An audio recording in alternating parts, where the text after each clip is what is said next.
नमस्कार, स्वागत है आप सभी का। आप देख रहे हैं एमपी भारत। आपके साथ मैं हूं पंकज रौतेला। खबरों का रुख करें उससे पहले एक नजर सुर्खियों पर। राजधानी भोपाल में वंदे मातरम गीत के साथ शुरू हुई कैबिनेट की बैठक में कई महत्वपूर्ण मुद्दों को लेकर हुई चर्चा।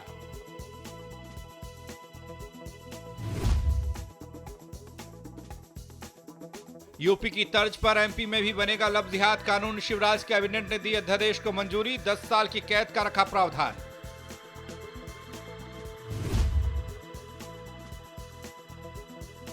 भोपाल में धर्म छिपाकर हिंदू लड़की से शादी के मामले में भोपाल पुलिस ने की कार्रवाई। धोखाधड़ी की धाराओं में किया मामला दर्ज। महाराष्ट्र प्रभारी ओम प्रकाश दुर्वे का महाराष्ट्र सरकार को लेकर बड़ा दावा। कहा, जल्द गिरने वाली है महाराष्ट्र सरकार और महानगर निगम के चुनाव में बीजेपी को मिलेगी बड़ी जीत।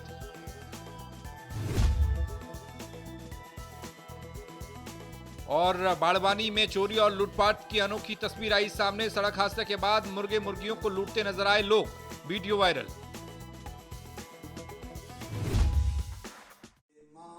खबर भोपाल से है। प्रदेश की बीजेपी सरकार ने लव जिहाद को रोकने के लिए सख्त कानून धर्म स्वतंत्र विधेयक को अध्यादेश के तौर पर लागू करने को मंजूरी दी है।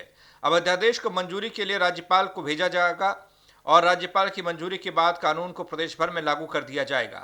इस पर मुख्यमंत्री शिवराज सिंह चौहान और गृह मंत्री ने खुशी जाहिर करते हुए लव जिहाद करने वालों को चेतावनी दी है। लोभ, लालच, भय, प्रलोभन, पहचान छुपाकर या और कुत्सित इरादों से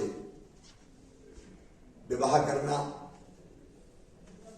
धर्मांतरण करना, ये अवैध है और बड़े पैमाने पर मध्य प्रदेश में इस तरह की गतिविधियां कतिपय लोग कर रहे हैं। ये बर्दाश्त नहीं किया जा सकता। अपना धर्म छिपाकर अथवा झूठा अभिनय करके, गलत व्याख्या करके अधिनियम विरुद्ध धर्म परिवर्तन किए जाने पर यह कड़ी सजा का प्रावधान किया है। मध्य प्रदेश धार्मिक स्वतंत्रता विधेयक को आज के अध्यादेश के रूप में मध्य प्रदेश की कैबिनेट में मंजूर थी। हमारी बेटियों को जो बहलाकर, फुसलाकर, लालच देकर, प्रलोभन देकर, दबाव देकर, धमकाकर धर्म परिवर्तन जो करा लेते थे, शादी कर देते थे, अब वो कानून कैबिनेट ने बना के महामहिम की ओर भेजा है। बहुत शीघ्र ही इसकी अनुमति मिलेगी और आने वाले दिनों में यह कानून लागू हो जाएगा। भोपाल में धर्म छिपाकर हिंदू लड़की से शादी करने के मामले में भोपाल पुलिस ने आरोपी पर धोखाधड़ी की धाराओं में मुकदमा दर्ज किया है। इस मामले पर प्रतिक्रिया देते हुए गृह मंत्री नरोत्तम मिश्रा का बयान सामने आया। उन्होंने कहा कि अगर मामला लव जिहाद का निकला तो नए कानून के तहत कार्रवाई की जाएगी, लेकिन इसके विपरीत कानून के जानकारों का कहना है कि ऐसा संभव नहीं है। नए कानून के लागू होने के बाद ही उसे किसी अपराध पर लागू किया जा सकता है। स्वाभाविक रूप से कांग्रेस तुष्टीकरण की और ध्रुवीकरण की राजनीति करती है। ये भी उसी का एक पार्ट है जिसमें विजुअल और फुटेज दिखाई दे रहे हों, उसमें काय की जांच करने वाले हैं। जिस घर से पत्थर आएंगे वहीं तो पत्थर निकाले जाएंगे, वहीं पत्थर निकाले हैं। सिंगरौली के इस जर्जर आदिवासी छात्रावास को देखकर आप हैरान रह जाएंगे। ये तस्वीरें तहसील के चितरंगी आदिवासी छात्रावास की हैं। आपको बता दें कि ये छात्रावास 50 बेड का है। बिल्डिंग की छत, दीवारें और फर्श पूरी तरह से टूट चुका है और तस्वीरों को देखकर तो ऐसा बिल्कुल भी नहीं लगता कि कोई छात्रावास की ये तस्वीर है। छात्रावास के अधीक्षक से जब इस हालात को लेकर सवाल किया गया तो अधीक्षक साहब ने पल्ला झाड़ दिया। कहा कि वरिष्ठ अधिकारियों को अवगत कराया गया है लेकिन कोई सुनवाई नहीं होती। सर, ये मरम्मत कार्य के लिए दिया गया, लेकिन छत मरम्मत तक अभी सीमित है। नीचे का अपने सहायक आयुक्त महोदय बताया कि ये बजट नीचे का भी नहीं है। अभी हम कई कमरे में घुस के देख रहे हैं, उसका छत और दीवार दोनों जर्जर हालत में है। इधर भी मरम्मत होना है सर अभी, लेकिन लेट किए हुए हैं। कब तक संभावना है कि इसका जो है अब इसको शुरू कर देना चाहिए। जैसे ये रूम है सर, तो बच्चों का पूरा बेड रखा हुआ है, अच्छा, कोई वैसे रखने लायक है नहीं। अभी इस छात्रावास में कितने लोग अंकित हैं? कितने बेड का है ये 50 बेड का है। 50 बेड का है। छिंदवाड़ा में एक प्रेमिका ने अपने प्रेमी के साथ मिलकर पति को मौत के घाट उतार दिया। दरअसल ये पूरा मामला अमरवाड़ा थाना क्षेत्र का है, जहां जुगाड़वाड़ा निवासी नरेश कहार की पत्नी ने अपने प्रेमी के साथ मिलकर अपने पति की मौत की साजिश रच डाली। अमरवाड़ा पुलिस ने इस पूरे मामले का खुलासा करते हुए नरेश कहार की पत्नी दसोदा को गिरफ्तार किया है। घटना 24 सितंबर की बताई जा रही है। जुंगावाड़ा में नदी के किनारे 23 तारीख को सूचना मिली थी कि सुरेश कहार नामक एक व्यक्ति है, वो मृत अवस्था में पड़ा हुआ है। पुलिस द्वारा जब वहाँ पर गई पुलिस, तो उसको काफ़ी चोटें थी सिर वगैरह में। इसका पीएम कराया गया, जिसमें उसके विभिन्न अंगों में फ्रैक्चर आया। और जब पुलिस के द्वारा इसमें जांच की गई तो पता चला कि उसके जो एक पड़ोसी है धनीराम, उसके द्वारा लाठी से मारपीट करके उसको हत्या की गई है। इसके साथ एक अन्य महिला जो सहयोगी थी, उसको भी आरोपी बनाया गया है। थाना अमरवाड़ा क्षेत्र में एक पुरुष की डेड बॉडी कुछ दिनों पूर्व एक जलाशय के पास प्राप्त हुई थी।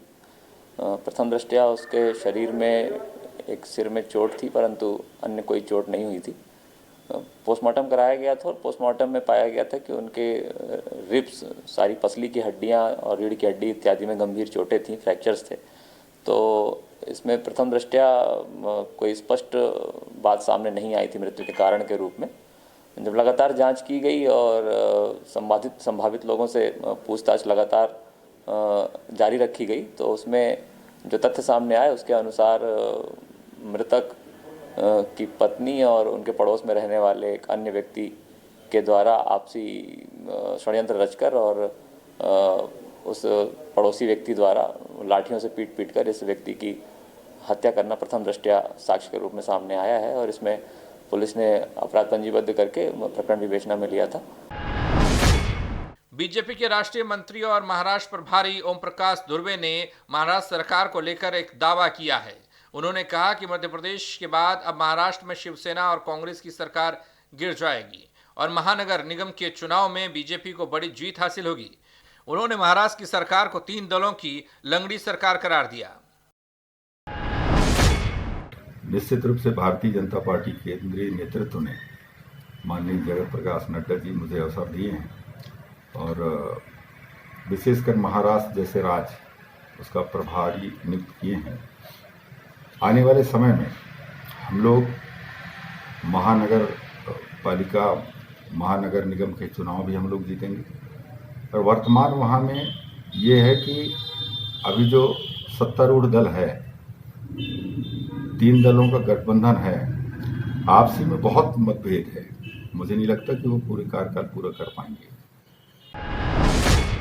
एक तरफ प्रशासन अवैध निर्माणों को धराशायी करने और माफियाओं के खिलाफ अभियान छिड़े हुए है, तो वहीं दूसरी ओर ग्रामीण क्षेत्रों में शासकीय भूमि पर अवैध निर्माण की बाढ़ सी आ गई है। खबर उज्जैन की घटिया तहसील से है, जहां शासकीय जमीन पर बेखौफ माफिया द्वारा अवैध निर्माण किया जा रहा है।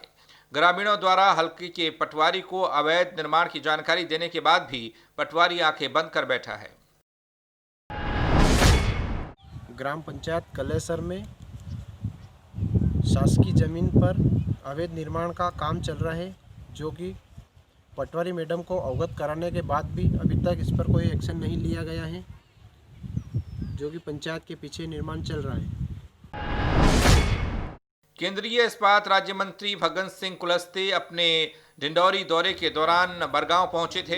दरअसल कुलस्ते ने स्टाम्प डैम के भूमि पूजन को लेकर वो यहां पहुंचे और आजीविका मिशन की स्व सहायता समूह की महिलाओं को टाटा मैजिक वाहन देकर हरी झंडी दिखाई और रवाना किया। इस दौरान मीडिया से बातचीत में उन्होंने बिहार में एनडीए गठबंधन से जो दल नाराज चल रहे हैं, उन दलों को केंद्र सरकार के साथ मिलकर काम करने का संदेश दिया। उन्होंने कहा कि केंद्र सरकार अच्छा काम कर रही है। अगर कौन व्यक्ति है, पहले तो अपने लोगों को संभालने की जरूरत पड़ती है और इसलिए वो विषय कभी बात करेंगे क्यों ऐसी परिस्थिति बनी, क्या है, उसके बारे में आज कहना मेरे को थोड़ा कठिन है। परंतु जरूर हम सबकी चिंता है कि देश के विकास में अगर सरकार काम कर रही तो हमको सब मिलकर के काम करना चाहिए।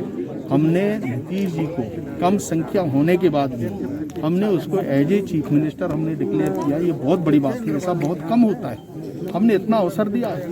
अब अगर किसी के मन में इस प्रकार का कोई विषय है तो उसके लिए हम कुछ नहीं कर सकते। परंतु जबलपुर एम्पायर चौराहे पर वेटनरी छात्रों के साथ हुई मारपीट को लेकर एनएसयूआई छात्र संगठन द्वारा भारी विरोध प्रदर्शन किया गया है और लोकसभा सांसद राकेश सिंह का पुतला जलाकर विरोध जताया गया, नारेबाजी की। इस बीच मौके पर छात्रों का बढ़ता विरोध और गुस्से को नियंत्रित करने के चक्कर में पुलिस और छात्रों में झड़प भी हुई। बता दें कि वेटनरी कॉलेज के पास बीते दिन सांसद राकेश सिंह का भतीजा बताए जाने वाले युवक और बीजेपी के कार्यकर्ताओं ने मिलकर वेटनरी के छात्रों के साथ मारपीट की थी। उसको लेकर एनएसयूआई छात्र संगठन अब गुस्से में है। खबर भिंड जिले से है, जहां कांग्रेस के पूर्व सांसद उम्मीदवार देवाशीष जरारिया ने सरकार पर पक्षपात का आरोप लगाया है। दरअसल उपचुनाव 2020 में भिंड जिले की 2 सीटों पर चुनाव हुए, जिसमें एक सीट मेहगांव विधानसभा से बीजेपी के खाते में गई और वहीं गोहद में जनता ने बीजेपी को नकार दिया और ऐसा माना जा रहा है कि इसके परिणाम स्वरूप विकास कार्यों के लिए सरकार की ओर से जो राशि जारी की गई थी उसे वापस लेने का फैसला लिया गया है। जुरारिया का कहना है कि सरकार सिर्फ उस क्षेत्र में विकास करना चाहती है जहां बीजेपी को जीत मिली है। जनता जो भाजपा को वोट दे उसको पैसा दिया जाएगा और जो भाजपा को वोट नहीं दे उसको दिया हुआ पैसा भी वापस ले लिया जाएगा। मैं शिवराज सिंह चौहान जी से पूछना चाहता हूँ, क्या गोहद की जनता का विकास नहीं होना चाहिए? क्या जहाँ पर कांग्रेस के विधायक जीते हैं वहाँ की जनता का विकास नहीं होना चाहिए? इससे एक और बात सामने आती है कि जो कांग्रेस आरोप लगा रही थी कि सरकार धनबल के माध्यम से और सरकार की मशीनरी का गलत दुरुपयोग करके इस चुनाव को अपने हाथ में लेने का प्रयास कर रही है, वह बात साबित हो जाती है। मैं पूछना चाहता हूं कि क्या ऐसी आवश्यकता पड़ी कि उपचुनाव से पहले आपने इतनी भारी भरकम राशि आपने पहले तो स्वीकृत कर दी। बहुत अच्छी बात है, चुनाव के माध्यम से ही सही जनता का विकास हो रहा था, लेकिन जब आपने देखा कि आप तो चुनाव हार गए वहां से, तो वो धनराशि वापस कर रहे। इसका गोहद की जनता मुंह तोड़ जवाब देगी। अक्टूबर में उपस्थित हुआ नगर पालिका गोहद में। इससे पूर्व ही शासन की ओर से विशेष निधि के रूप में विकास कार्यों के लिए लगभग 9 करोड़ रुपए प्राप्त हुए थे। जो कार्य प्रारंभ हैं उनकी राशि हमने 3 करोड़ के लगभग वापस कर दी है। शेष राशि से जो काम चालू हो गए वो शासन से निवेदन किया गया। चोरी और लूटपाट की कई खबरें सामने आती हैं अक्सर, लेकिन प्रदेश में एक अनोखी लूट का मामला सामने आया है। ये लूट हुई है मुर्गों की। दरअसल प्रदेश के बड़वानी में मुर्गों को ले जा रही एक गाड़ी हादसे का शिकार हो गई, जिसके बाद गाड़ी के पलटने के बाद आसपास के लोगों में मुर्गे मुर्गियों को लूटने की होड़ मच गई। मुर्गियों की लूट का ये वीडियो जमकर वायरल हुआ है। एमपी भारत में फिलहाल इतना ही। बाकी खबरों के लिए आप बने रहिए एमपी भारत के साथ।